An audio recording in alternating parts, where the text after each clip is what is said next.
ಬೀದರ್ ಜಿಲ್ಲೆಯಿಂದ ಚಾಮರಾಜನಗರ ಜಿಲ್ಲೆವರೆಗೆ 2500 ಕಿಲೋಮೀಟರ್ಗಳವರೆಗೆ ಮಾನವ ಸರಪಳಿ ನಿರ್ಮಾಣ ಮಾಡುವ ಮೂಲಕ ಅಂತಾರಾಷ್ಟ್ರೀಯ ಪ್ರಜಾಪ್ರಭುತ್ವ ದಿನಾಚರಣೆ ಆಚರಿಸುತ್ತಿದ್ದು, ಅದರಂತೆ ಜಿಲ್ಲಾಡಳಿತ ವತಿಯಿಂದ ಶಿವಮೊಗ್ಗ ಜಿಲ್ಲೆಯ ಭದ್ರಾವತಿ ತಾಲೂಕಿನ ಕಾರೇಹಳ್ಳಿ ಗ್ರಾಮದಿಂದ ಶಿವಮೊಗ್ಗ ತಾಲೂಕಿನ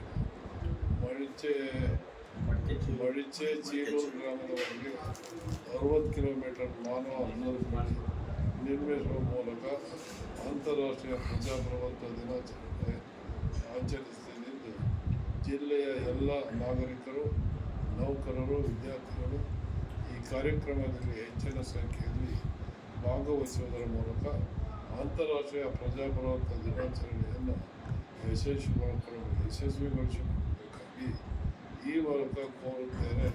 ಪ್ರಜಾಪ್ರಭುತ್ವವನ್ನು ಉಳಿಸೋಣ, ಪ್ರಜಾಪ್ರಭುತ್ವವನ್ನು ಬೆಳೆಸೋಣ, ಪ್ರಜಾಪ್ರಭುತ್ವವನ್ನು ಬಲಪಡಿಸೋಣ. ಬನ್ನಿ, ನಾನು ಭಾಗವಹಿಸುತ್ತೇನೆ, ಇವೆಲ್ಲರೂ ಬಂದು ಭಾಗವಹಿಸಿ ಯಶಸ್ವಿಗೊಳಿಸಿ.